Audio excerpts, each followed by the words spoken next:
မင်္ဂလာပါရှင်အခုမနှင်ပြပေးတဲ့ဆွဲကြိုးတွေကတော့ငါးမုသားဆွဲကြိုးလေးတွေဖြစ်ပါတယ်ရှင်ပြပေးမယ်နော်စတိုင်အစ်စ်တွေအများကြီးရောက်တယ်ရှင်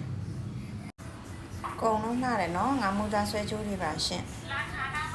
ချစ်စရာအရန်ကောင်းတယ်ငါးမုသားဆွဲကြိုးလေးတွေပါရှင်ချစ်စရာအရန်ကောင်းတယ်ငါးမုသားဆွဲကြိုးလေးတွေပါရှင်အရန်လှတယ်နော်ချစ်စရာလေးတွေနော်အကုန်လုံးလှပါတယ်ရှင်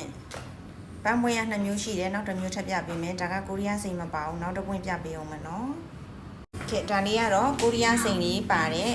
ငါမူတာဆွဲကြိုးပန်းပွင့်လေးပါရှင်ကဲအကုန်လှတယ်နော်အခုမနှင်ပြပေးတာတွေနော်ငါမူတာဆွဲကြိုးငါမူတာလက်စောငါမူတာဟန်ချင်းကြိုက်တာလေးတွေတွေ့ရင်အားပေးလို့ရပါပြီရှင်ကဲအဆိုင်မှာအစုံရပါတယ်ရှင်ဒါကတော့ငါမူသားဆွဲကြိုးတွေပြပေးလိုက်တာတွေဖြစ်ပါတယ်အားလုံးလာတယ်เนาะစတိုင်တစ်တွေလည်းအမြဲတမ်းရောက်ပါတယ်ရှင်ဒီငါမူသားလက်စွပ်လေးဆိုလဲလူကြိုက်အရန်များပါတယ်ဟန်ချင်းလေးဆိုလဲချစ်ချစ်ကလေးပေါ့เนาะချစ်စရာလေးပါဒါကတော့ခုနကမနှင်ဝပြတဲ့ကြိုးလေးပါရှင်